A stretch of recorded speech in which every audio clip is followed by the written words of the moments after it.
The Delta COVID variant is highly transmissible, poses a risk, especially to those who are unvaccinated. So in today's To Your Well-Being, we're talking about COVID variants, where they stand now and in the future, who is at risk, and what we can do to help avoid a resurgence of COVID cases down the road. With us today, Cone Health's Infection Prevention Medical Director, Dr. Cynthia Snyder. We're going to talk about that Delta variant first and foremost. Is this now the dominant strain of COVID here in the U.S.?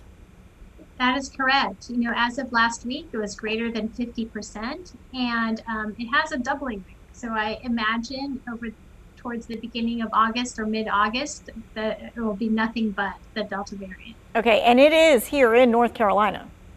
That is correct. Okay, so they're saying that it's a more contagious strain. What makes it more contagious?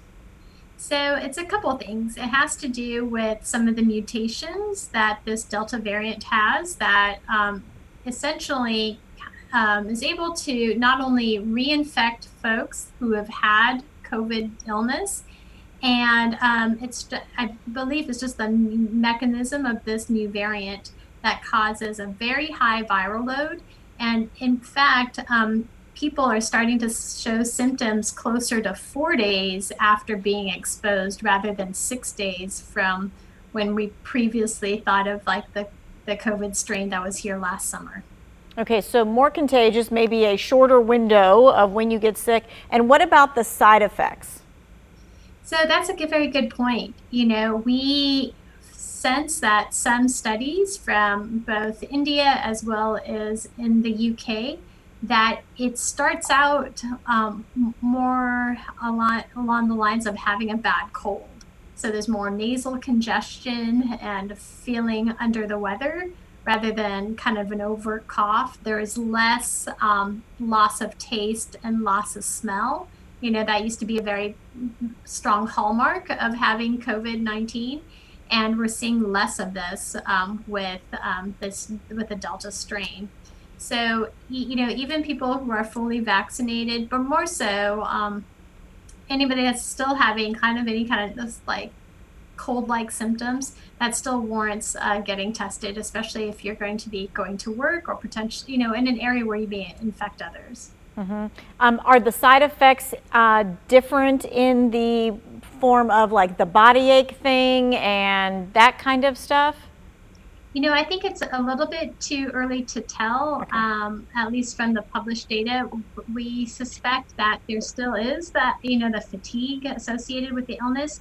But what we notice is that a lot of young people are getting it. So people who are unvaccinated are the most at risk of getting infected. And even when you look at the statistics in the U.S. and in North Carolina, it's a younger age group, that's leading the pack of who's getting the cases.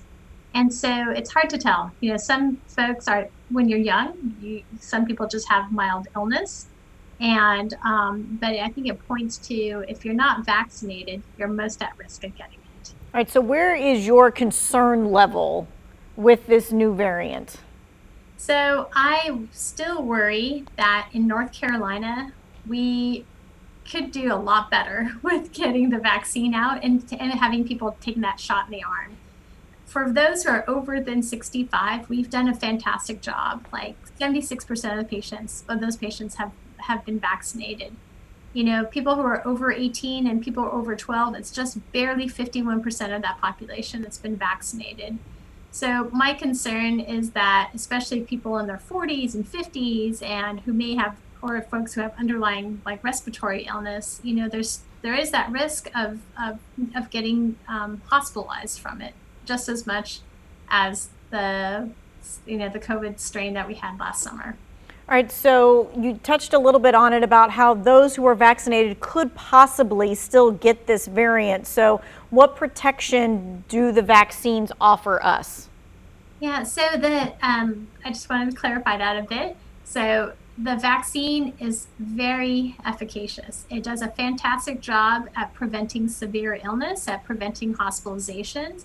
We are seeing a few people that have had a positive test after being fully vaccinated, and some of those people have had just mild disease.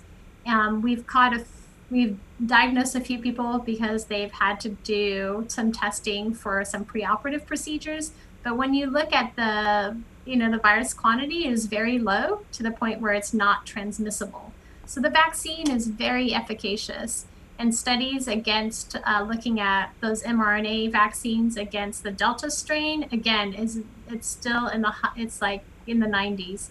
So the key thing is that we have those tools at our disposal to how to make sure that this strain doesn't, wreak havoc on our health systems. Okay. And so what happens if folks did not go back for their second shot?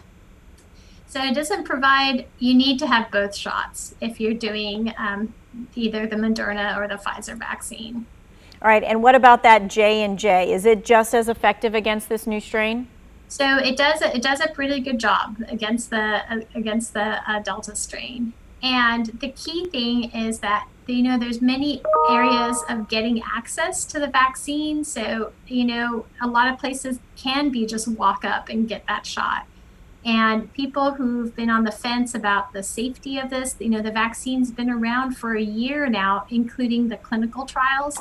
And if you think about like the 160 million people that have been fully vaccinated, this by far is a very safe vaccine. All right, so we've got the Delta variant now. Could there be more variants coming down the line?